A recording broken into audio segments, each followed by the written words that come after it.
कैसे हैं आप सभी। मैं आशा करती हूँ आप सभी अपने घर पर स्वस्थ होंगे। मैं अनुपमा विद्या भवन से कक्षा तीसरी की अध्यापिका आप सभी का इस नए हफ्ते में स्वागत करती हूँ। तो चलिए बच्चों, बताइए आज दिन कौन सा है, आज का दिनांक क्या है। आज का दिनांक है बच्चों 21/7/2020। आज दिन है ट्यूसडे, मंगलवार। आज का सुविचार है thought of the day, do what is right not what is easy. हमेशा हमें सही काम सही चीज करनी चाहिए, जो आसान है और गलत है उसे नहीं करना चाहिए।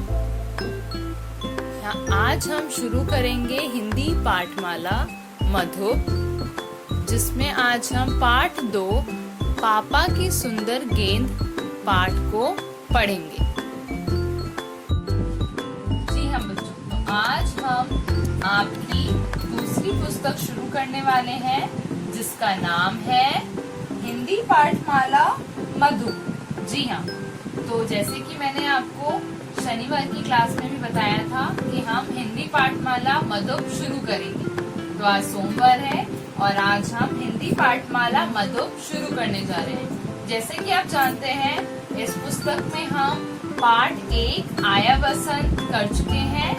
आज हम पढ़ेंगे पाठ 2 पापा की सुंदर गेंद। जी हाँ, आज हम पाठ 2 पढ़ेंगे पापा की सुंदर गेंद। आप सभी बच्चे पृष्ठ नंबर 15 खोल लेंगे। पृष्ठ नंबर 15 पापा की सुंदर गेंद।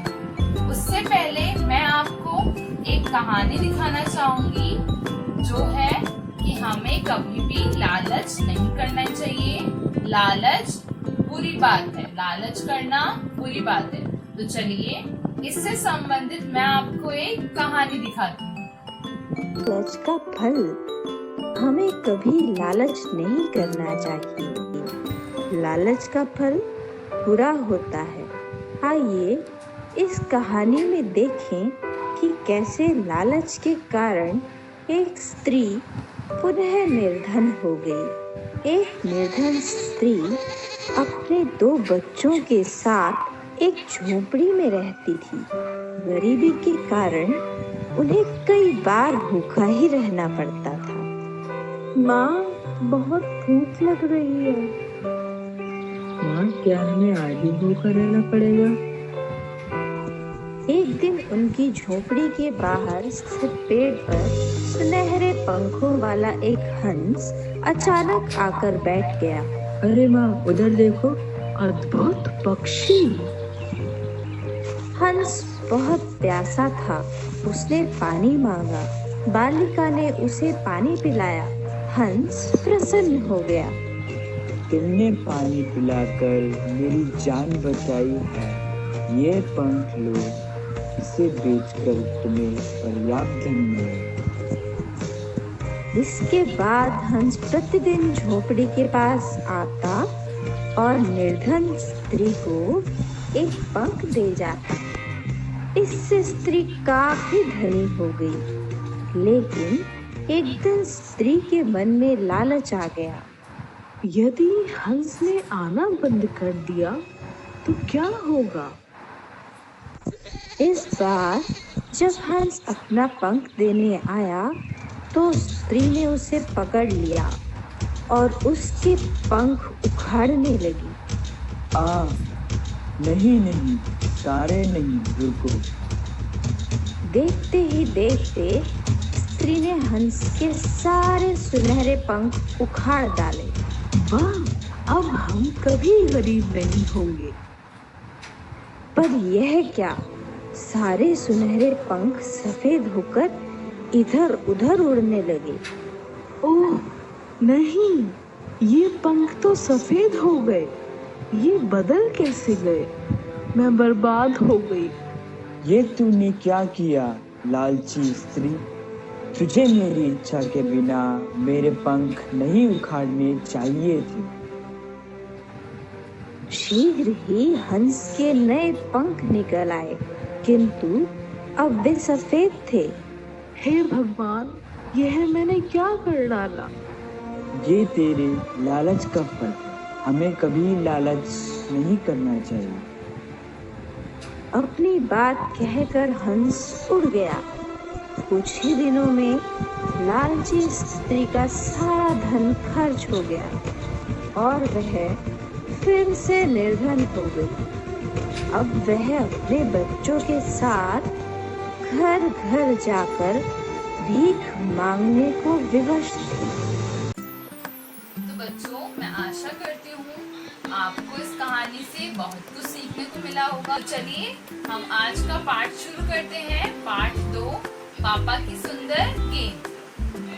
जैसा कि बच्चों आप सभी जानते हैं, आज हम हिंदी पाठमाला शुरू कर रहे हैं जिसका नाम है मधु। यह है आपकी हिंदी पाठमाला मधु। मैं आशा करती हूँ आप सभी ने हिंदी पाठमाला मधु निकाल ली होगी। आज हम आपकी हिंदी पाठमाला में पाठ पढ़ेंगे 2, जिसका नाम है पापा की सुंदर गेंद। तो चलिए सबसे पहले आप आज का दिनांक पाठ पर लिखिए। आज का दिनांक है 21/7/2020।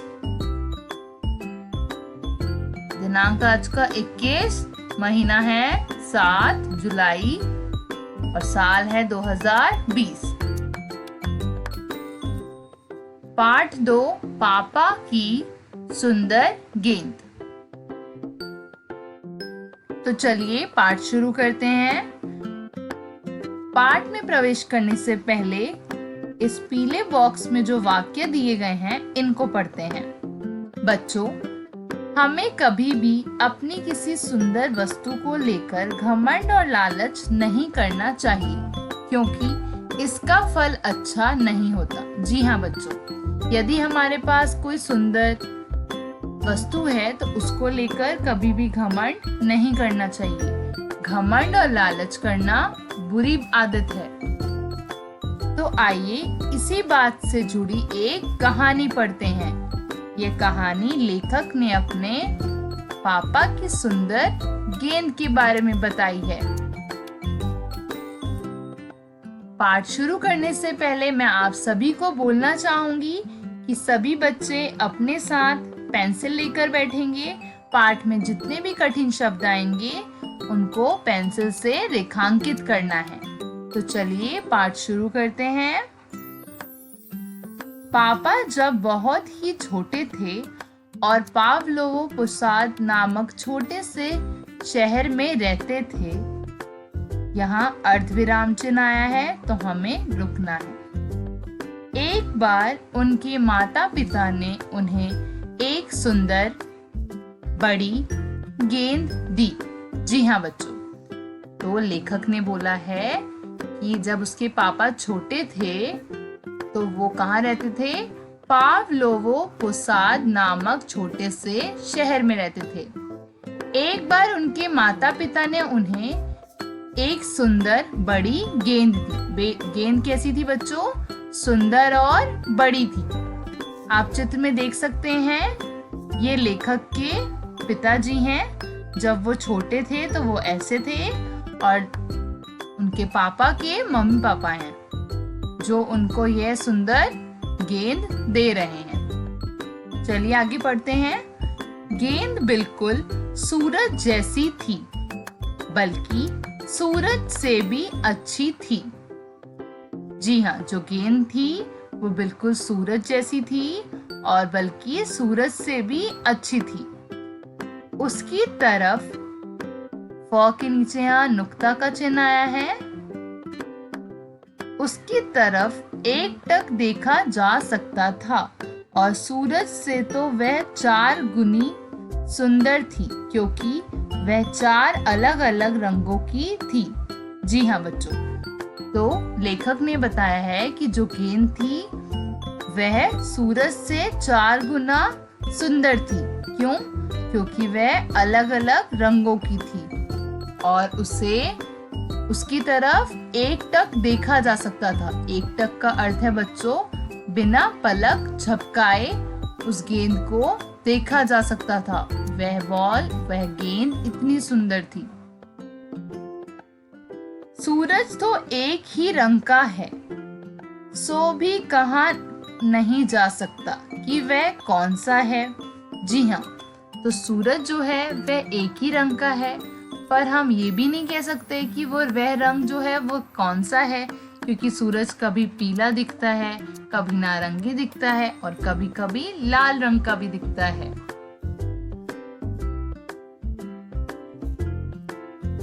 गेंद मिठाई की गोली की तरह गुलाबी थी। आप देख सकते हैं इसमें गुलाबी रंग भी है और चॉकलेट की तरह कत्थई थी। आप देख सकते हैं यह है कत्थई रंग। कत्थई रंग अर्थात भूरा रंग। उसका ऊपरी हिस्सा अर्थात इसका ऊपर का हिस्सा आसमान की तरह नीला था और पेंदा घास की तरह हरा था। पेंदा का अर्थ है बच्चों जो नीचे का हिस्सा था गेंद की, वह घास की तरह हरा था। आप देख सकते हैं जो गेंद थी वह वाकई बहुत ही सुंदर थी। तो आज हमने पृष्ठ 15 पढ़ा है। इसके आगे हम कल पढ़ेंगे। तो मैं सभी बच्चों को बोलूंगी कि सभी बच्चे जो कठिन शब्द पाठ में आए हैं उनको रेखांकित करिए। पावलोवो पोसाद, इसको रेखांकित कीजिए। दूसरा शब्द है सुंदर। सुंदर शब्द को रेखांकित कीजिए। अगला शब्द है गेंद। गेंद को रेखांकित कीजिए। यहाँ पे गेंद के ऊपर अनुनासिक का चिन्ह है। बिल्कुल जो कठिन शब्द है इसको रेखांकित कीजिए। क्योंकि ये भी कठिन शब्द है, इसको रेखांकित कीजिए। रंगों, रंगों को रेखांकित कीजिए। मिठाई, मिठाई भी कठिन शब्द है, इसको रेखांकित कीजिए। गुलाबी, चॉकलेट और कत्थई, इन शब्दों को भी रेखांकित कीजिए। और यहाँ है शब्द पेंदा, इसको भी रेखांकित कीजिए। तो यह आपके इस पृष्ठ में कठिन शब्द हैं जिनको आपको पेंसिल से रेखांकित करना है। इसके आगे हम कल पढ़ेंगे।